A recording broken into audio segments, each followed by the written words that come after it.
জ্বালানি পরিস্থিতি মোকাবেলায় প্রধানমন্ত্রীর সভাপতিত্বে জরুরি বৈঠক। পেট্রোল পাম্পগুলোতে আজও তেলের জন্য দীর্ঘ লাইন। 25শে মার্চের ভয়াল কাল রাত আজ। কাল মহান স্বাধীনতা দিবসে মুক্তিযুদ্ধে বীর শহীদদের শ্রদ্ধা জানাতে প্রস্তুত জাতি। শিশুদের সহায়ক পরিবেশে বেড়ে উঠতে নিরাপদ প্রযুক্তিতে জোর ডাক্তার জুবাইদার। উন্নত বিশ্বের সহায়তার প্রত্যাশা। জীবিকার তাগিদে রাজধানীতে ফিরতে শুরু করেছে মানুষ। স্টেশন টার্মিনালে ভিড়। শুক্র শনিবার চাপ বাড়ার সম্ভাবনা।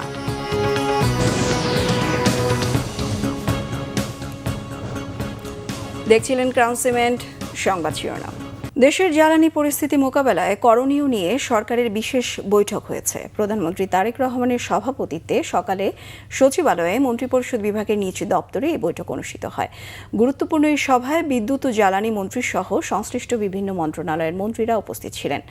যুদ্ধের প্রভাব মোকাবেলায় পরবর্তী করণীয় নির্ধারণ নিয়ে এ সময় আলোচনা করা হয়। মধ্যপ্রাচ্যে অস্থিতিশীল পরিস্থিতির সম্ভাব্য প্রভাব মোকাবেলায় এরই মধ্যে সরকারের পক্ষ থেকে দ্রুত পদক্ষেপ নেওয়া হয়েছে।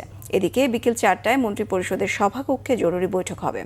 কাল স্বাধীনতা ও জাতীয় দিবস পড়ায় প্রধানমন্ত্রী বৈঠক এগিয়ে আনা হয়েছে বলে জানিয়েছেন অতিরিক্ত প্রেস সচিব। আজ ভয়াল 25 মার্চ, বাঙালির ইতিহাসের কালরাত।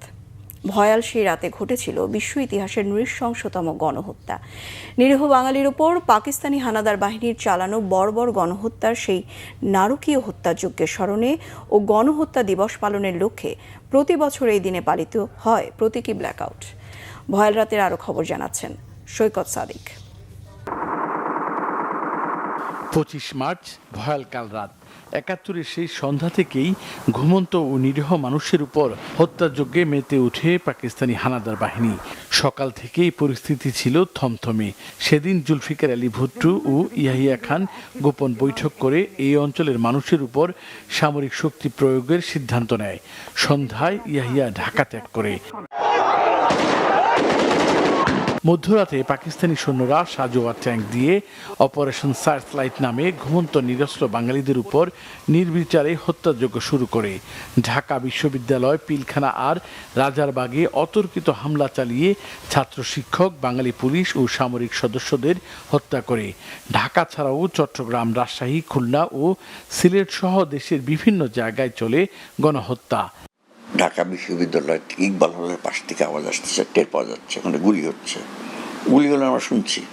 ধানমন্ডি 2 নম্বর রোড পর্যন্ত গেলাম, দেখলাম মোয়াজ্জমকে, তারা লেফটেন্যান্ট কমান্ডার মোয়াজ্জমকে গাড়ির পিছে বাইন্ধে জিপের পিছে, সেই রক্ত দাগ এখনো পড়ে আছে। আমরা দাঁড়ানো ইত্তেফাকের সামনে হাজার হাজার লোক। 10টার দিকে, 9:30 10টার দিকে একটা আগুনের ইয়ে উঠলো আকাশে, ফ্লেয়ার, সিগন্যাল গান ফায়ার করলো। হ্যাঁ, সবুজ একটা ইয়ে আকাশের দিকে উঠলো। আর একটা লাইট উঠলো, সেটা হলো গিয়ে রাজারবাগ পুলিশ লাইন। 25 মার্চ কাল রাতে হত্যাযজ্ঞের তীব্রতা বাড়লেও মূলত তার আগে থেকে বাঙালিদের উপর চলছিল পাকিস্তানি বর্বরতা। 25 তারিখে হত্যার পর যে রক্তের বন্যা বইয়ে দিয়েছিল তারা, তারপরে ওটা শুনে না আমরা একটা বিরাট রকম একটা চেঞ্জ আমাদের মধ্যে আসলো। সারা দেশের মানুষকে একটা ঘোষণার মাধ্যমে যে সাধারণ মানুষ থেকে যোদ্ধায় পরিণত করা যায়, একটা ঘোষণাই কিন্তু আমাদেরকে করে দিল। তখন আমাদের অল্প বয়স, কম বয়স, যুদ্ধে যাওয়ার আমাদের শ্রেষ্ঠ সময়, আমরা ডিসিশন নিয়ে নিলাম। 25 মার্চ কাল রাতে কেবল ঢাকাতেই হত্যা করা হয় আনুমানিক 10,000 নিরীহ মানুষকে। তবে স্বাধীনতার 54 বছর পার হলেও অপারেশন সার্চলাইটে কতজন শহীদ হয়েছিলেন তার সঠিক পরিসংখ্যান নেই কারো কাছে। ওই সময় যারাই জয়েন করছে তারা কিন্তু নির্দ্বিধায় স্বার্থহীন দেশপ্রেমের জন্য, দেশের জন্য যুদ্ধ করছে। আমরা এখান থেকে চলে যাওয়ার আগে এটা বন্ধ করবই, যাতে আমাদেরকে আর নিয়ে আর কেনা বেচা না হয়। হাসিনা অনেক বেচছে, 2.5 টাকা, 3.5 টাকা, 5 টাকা, 7.5 টাকা হিসাবে বিক্রি করছে। 25শে মার্চের সেই রাতের স্বীকৃতি মিলেনি জাতিসংঘ সহ কোনো আন্তর্জাতিক সংস্থার কাছ থেকে। সৈকত সাদিক, বাংলা ভিশন, ঢাকা। মুক্তিযুদ্ধে বীর শহীদদের প্রতি শ্রদ্ধা জানানোর সব ধরনের প্রস্তুতি সম্পন্ন হয়েছে সাভারে জাতীয় স্মৃতিসৌধে। জাতির শ্রেষ্ঠ সন্তানদের শ্রদ্ধা নিবেদন নির্বিঘ্ন করতে সাভার জুড়ে নেওয়া হয়েছে পর্যাপ্ত নিরাপত্তা ব্যবস্থা। উপজেলা প্রশাসনের পক্ষ থেকেও নেওয়া হয়েছে নানা প্রস্তুতি। বিস্তারিত আশুলিয়া প্রতিনিধি শেফালে মিতুর রিপোর্টে। বৃহস্পতিবার প্রথম প্রহরেই রাষ্ট্রপতি, প্রধানমন্ত্রী, প্রধান বিচারপতি, বিদেশি কূটনীতিক সহ পদস্থ কর্মকর্তারা শ্রদ্ধা জানাবেন এখানে। এরপর স্মৃতিসৌধ চত্বর উন্মুক্ত করে দেয়া হবে সর্বস্তরের মানুষের শ্রদ্ধা নিবেদনের জন্য। দিনটি উপলক্ষে ধুয়ে মুছে পরিষ্কার করা হয়েছে গোটা স্মৃতিসৌধ চত্বর। রং তুলি কাজ, ফুল গাছ স্থাপন, লেক সংস্কার কাজ সহ বিভিন্ন স্থানে সিসি ক্যামেরা স্থাপন ইতিমধ্যে সম্পন্ন হয়েছে।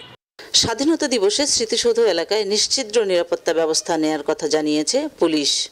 পর্যাপ্ত সংখ্যক পুলিশ সদস্য মোতায়েন করা হয়েছে। এই ডিগনিটরি ব্যক্তি যারা এখানে আগমন করবেন তারা যেন নির্বিঘ্নে জাতীয় স্মৃতিসৌধে আগমন করে শ্রদ্ধা নিবেদন পূর্বক নিজ নিজ গন্তব্য পৌঁছতে পারেন। আমাদের পর্যাপ্ত সংখ্যক পুলিশ সদস্য বিভিন্ন জায়গায় মোতায়েন থাকবে। এদিকে দিনটি ঘিরে নানা আয়োজনের কথা জানিয়েছে উপজেলা প্রশাসনও। বীর মুক্তিযোদ্ধাগণের জন্য আমরা সংবর্ধনা অনুষ্ঠান আয়োজন করেছি, এছাড়া সেটা উপজেলা প্রশাসনের পক্ষ থেকে এবং একই সাথে আমরা পৌরসভার পক্ষ থেকেও আয়োজন করেছি। এছাড়াও আমরা উন্নত মানের খাবার পরিবেশন করব, বিশেষ করে আমাদের এতিমখানাগুলোতে এবং হাসপাতালে। পরিবর্তিত পরিস্থিতিতে এবার শহীদদের শ্রদ্ধা জানাতে স্মৃতিসৌধে আগের চেয়েও বেশি মানুষের ঢল নামবে বলে ধারণা স্থানীয় প্রশাসন ও আয়োজকদের। শেফালি মিতু, বাংলা ভিশন, আশুলিয়া, ঢাকা। মহান স্বাধীনতা দিবস ও জাতীয় দিবস উপলক্ষে স্মারক ডাক টিকিট অবমুক্ত করেছেন প্রধানমন্ত্রী তারেক রহমান। সকাল 9:30টায় সচিবালয়ে মন্ত্রিপরিষদ বিভাগের নিজ দপ্তরে প্রধানমন্ত্রী 10 টাকা মূল্যমানের একটি স্মারক ডাক টিকিট, 10 টাকা মূল্যমানের একটি উদ্বোধনী খাম, 5 টাকা মূল্যমানের একটি ডাটা কার্ড ও একটি বিশেষ সিলমোহরের উদ্বোধন করেন। এ সময়ে ডাক ও টেলিযোগাযোগ মন্ত্রী ফকির মাহবুব আনাম, ডাক সচিব আব্দুল নাসের খান ও ডাক অধিদপ্তরের মহাপরিচালক কাজী আসাদুল ইসলাম উপস্থিত ছিলেন।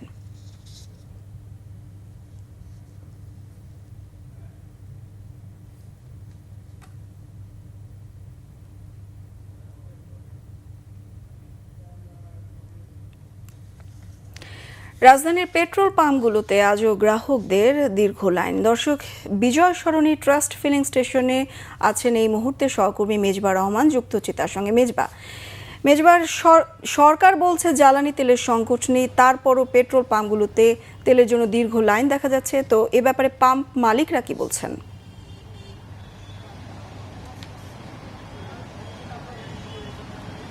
যে বিষয়টি আপনি বলছিলেন, সরকারের পক্ষ থেকে বলা হচ্ছে যে পর্যাপ্ত তেল আছে, তবে পেট্রোল পাম্পগুলোতে কিন্তু চিত্র একেবারেই ভিন্ন। আমরা ঠিক বেশ কিছু সময় ধরে এখানে রয়েছি এবং আমরা দেখতে পাচ্ছি এবং আপনাকে যদি দেখাতে চাই যে কি পরিমাণ আসলে এখানে বাইক থেকে শুরু করে যে গাড়িগুলো রয়েছে তারা কিন্তু এখানে ভিড় জমায়েত হয়েছে। আমরা কথা বলেছিলাম সকালে বেশ কয়েকজনের সঙ্গে, তারা জানিয়েছেন সকাল 8টা থেকে, অর্থাৎ এখন বেলা 2টার বেশি বাজে, সকাল 8টা থেকে তারা এই জায়গায় অবস্থান করছে তেলের জন্য। এবং আমি অবস্থান করছি বিজয় সরণি এলাকাতে এবং এই বিজয় সরণি থেকে ঠিক জাহাঙ্গীর গেট যে এরিয়া রয়েছে সেইখান থেকে শুরু হয়েছে লাইন এবং তারও সেটাকে অতিক্রম করেছে। আমরা কথাও বলেছি পাম্প কর্তৃপক্ষের সঙ্গে, এখানে যিনি, যেহেতু আমি রয়েছি ট্রাস্ট পাম্প এবং এটি বাংলাদেশ সেনাবাহিনী কর্তৃক পরিচালিত হয়ে থাকে, এখানকার যিনি ইনচার্জ রয়েছেন তার সঙ্গে আমরা কথা বলেছি। তিনি জানিয়েছেন যে পর্যাপ্ত তেল তারা পাচ্ছেন, তবে প্রয়োজনের তুলনায় কিছুটা কম পাচ্ছেন এবং তেল শেষ হয়ে গিয়েছিল, আবার তেল রিফাইন করা হচ্ছে এবং বেলা 3টা থেকে তারা তেল দিতে পারবে বলে তারা আমাদেরকে আশ্বস্ত করেছে। এবং একই সঙ্গে এখানে যারা তেল নিতে আসছে প্রয়োজনের তুলনায় আসলে প্রয়োজন অনুযায়ী আমরা তারা আসলে বেশ অপেক্ষায় রয়েছে কখন তেল পাবে। সেই জায়গা থেকেই পাম্পে যিনি রয়েছেন দায়িত্বে সেনাবাহিনীর একজন মেজর, তার সঙ্গে আমরা কথা বলেছি। তিনি জানিয়েছিলেন যে তেল রিফাইন শেষ। আমি একটু দেখাচ্ছিলাম যে এই যে কিছুক্ষণ আগে কিন্তু তেল রিফাইন করা হয়েছে পাম্পে এই গাড়িটি করে এবং বেলা 3টা নাগাদ, অর্থাৎ আরও 40 থেকে 50 মিনিটের মধ্যে কিন্তু তেল দেওয়া শুরু হবে। এবং তবে এই জায়গায় সব থেকে বড় যে বিষয়টি রয়েছে আমি জানিয়ে দিতে চাই, পর্যাপ্ত পরিমাণ তেল বাইকার থেকে শুরু করে যারা গাড়ি তারা কিন্তু পাবে, অর্থাৎ যার যতটুকু প্রয়োজন এই জায়গায় তেল নিতে পারবে। তবে তারা বারবার জানাচ্ছে যে সরকারের পক্ষ থেকে যে বলা হচ্ছে তেলের কোনো সংকট নেই, কিন্তু তারা সকাল থেকে অর্থাৎ ঠিক সকাল 8টা থেকে এখন বেলা 2টা বাজে তারা এই জায়গায় অপেক্ষা করছে এবং তারা বারবার বলছে যে এই যে ভোগান্তি থেকে কিন্তু তারা পরিত্রাণ পাই। তবে পাম্প কর্তৃপক্ষ কিন্তু বলছে তাদের তেলের কোনো সংকট নেই। এবং আরেকটি বিষয় জানিয়ে রাখতে চাই, এই জায়গায় কিন্তু এখন পর্যন্ত তেলের যে দাম সেটি কিন্তু বাড়ানো হয়নি। সরকারের পক্ষ থেকে বলা হয়েছে যে আমরা জানিয়ে রাখতে কিছুক্ষণ আগে কিন্তু প্রধানমন্ত্রী একটু জরুরি বৈঠক তো সেখানে তথ্যমন্ত্রী জানিয়েছেন তেলের দাম বাড়ানো হবে না। সেই জায়গা থেকেও পাম্প কর্তৃপক্ষ বলেছে এখন পর্যন্ত তেলের দাম বাড়ানোর কোনো সম্ভাবনাই নেই। তবে একটু ধৈর্য ধরতে সবাইকে বলেছে, যেহেতু একটি বৈশ্বিক বিষয়। এই ছিল আমার কাছে পাম্প থেকে সবশেষ পরিস্থিতি। মেজবা, ধন্যবাদ আপনাকে। দর্শক, বিজয় সরণির একটি ফিলিং স্টেশন থেকে যুক্ত ছিলেন সহকর্মী মেজবা রহমান। কৃত্রিম বুদ্ধিমত্তা এআই এর দায়িত্বশীল ব্যবহারের মাধ্যমে শিক্ষা ব্যবস্থায় আমূল পরিবর্তন আনা সম্ভব বলে জানিয়েছেন প্রধানমন্ত্রী তারেক রহমানের স্ত্রী ডাক্তার জোবায়দা রহমান। এ বিষয়ে বাংলাদেশকে সহায়তা দিতে উন্নত বিশ্বের প্রতি আহ্বান জানান তিনি। মার্কিন ফার্স্ট লেডি মেলানিয়া ট্রাম্পের আমন্ত্রণ ও হোয়াইট হাউসের উদ্যোগে fostering the future together global coalition সামিটে যোগ দিয়ে উদ্বোধনী অনুষ্ঠানে এই আহ্বান জানান তিনি। শিশুদের সহায়ক পরিবেশে বেড়ে ওঠা নিশ্চিত করতে তাদের জন্য প্রযুক্তি নিরাপদ করার তাগিদ দেন doctor Zubaida Rahman. Dedication to advancing education, youth development, and community well-being. We believe that responsible use of artificial intelligence can transform education, especially in countries like Bangladesh, where access to trained teachers and resources remain uneven. Our government is equipping both teachers and students with the tools they need to thrive in a digital age. ঈদ উল ফিতরের টানা 7 দিনের ছুটি শেষে জীবিকার তাগিদে রাজধানী ঢাকামুখী মানুষের ঢল। যাত্রীদের চাপ বেড়েছে বাস টার্মিনাল এবং রেলওয়ে স্টেশনগুলোতে। নাবিল জাহাঙ্গীরের রিপোর্ট। ঈদের ছুটি শেষে কর্মস্থলে যোগ দিতে ঢাকায় ফিরছে মানুষ। বুধবার সকালে কমলাপুর রেলওয়ে স্টেশনে দেখা গেছে ফিরতি যাত্রীদের ভিড়। নির্বিঘ্ন যাত্রা শেষে সময় মতো ঢাকায় পৌঁছাতে পেরেছেন বলে জানান বেশিরভাগ যাত্রী। ট্রেনে অতিরিক্ত যাত্রী তোলার অভিযোগ রয়েছে অনেকের। রাতে 11:30 ছাড়ছে, এখন পৌঁছাইল আর কি। আসার কথা ছিল আমাদের 4টার আশেপাশে, সেখানে আসতে আসতে অলমোস্ট 7:30 বেজে গিয়েছে। আমাদের লাগেজ আমাদের থেকে চুরি গেছে। এমপ্লয় থাকতে এত লোক উঠলে কেমন আমি বুঝলাম না। এর টিকিট ছাড়া লোকগুলোকে কিভাবে উঠে এলো? যে জায়গাটাতে আমরা বের হব, ঢুকবো, বাথরুমে যাব বা ছোট বাচ্চা আছে, ওখানে একটা লোক শুয়ে পুরা মানে গামছা বিছায় শুয়ে। এদিকে সড়ক পথে ঢাকায় ফেরা যাত্রীরা বলছেন ফিরতি যাত্রায় যানজট পোহাতে হচ্ছে না তাদের। তবে বাড়তি ভাড়া নিয়ে মিশ্র অভিজ্ঞতা রয়েছে অনেকের। এখান থেকে যানজট ছিল না, ফুললি ফ্রি ছিল রাস্তা। ঘুরে আসলাম ওখান থেকে, খুলনা গিয়েছি, সুন্দরবন গিয়েছি, মানে ওভারঅল ভালোই লেগেছে আমাদের। যানজট ছিল না, রোড ক্লিয়ার ছিল এবং স্বস্তিপূর্ণদায়ক যাত্রা ছিল। ভাড়াও রিজনেবল ছিল, বেশি নেয় নাই। যাত্রা শেষ করে বরিশাল থেকে আসলাম, জার্নি ভালো ছিল, রাস্তাঘাট খুব একটা যানজট ছিল না। অন্যান্য বারের তুলনায় এবার ঈদ যাত্রাটা খুব স্বাভাবিক ভালো হয়েছে আর কি। আমরা তো ঝালকাঠি থেকে সকালের 1st আওয়ারের গাড়িতে আসলাম। আগামীকাল সরকারি ছুটি এবং পরের 2 দিন সাপ্তাহিক ছুটি থাকায় এবার অনেকটা ধীরে সুস্থে ঢাকায় ফিরছেন যাত্রীরা, বলছেন পরিবহন সংশ্লিষ্টরা। Nabil Jahangir, Bangla vision, Dhaka. Attorney general হলেন ব্যারিস্টার রুহুল কুদ্দুস কাজল। দেশের 18তম অ্যাটর্নি জেনারেল হলেন তিনি। ব্যারিস্টার রুহুল কুদ্দুস কাজল বাংলাদেশ সুপ্রিম কোর্টের একজন সিনিয়র আইনজীবী এবং ব্যারিস্টার অ্যাট ল। তিনি বিএনপির জাতীয় নির্বাহী কমিটির সদস্য এবং বিএনপি গঠিত আইনি সহায়তা উপকমিটির দলনেতা। ব্যারিস্টার রুহুল কুদ্দুস কাজল বাংলাদেশ সুপ্রিম কোর্ট আইনজীবী সমিতির সম্পাদক হিসেবে দায়িত্ব পালন করেছেন এবং সুপ্রিম কোর্ট বারের একজন প্রভাবশালী ব্যক্তিত্ব। তিনি বাংলাদেশ বার কাউন্সিলের এক্সিকিউটিভ কমিটির চেয়ারম্যান হিসেবেও দায়িত্ব পালন করেছেন। 2010 সালে তাকে হাইকোর্ট বিভাগের অতিরিক্ত বিচারক হিসেবে নিয়োগের উদ্যোগ নেওয়া হলেও তৎকালীন প্রধান বিচারপতির আপত্তির কারণে তা বাস্তবায়িত হয়নি। তিনি পেশাগত জীবনে সুপ্রিম কোর্টে গুরুত্বপূর্ণ রাজনৈতিক ও সাংবিধানিক মামলা পরিচালনার জন্য পরিচিত।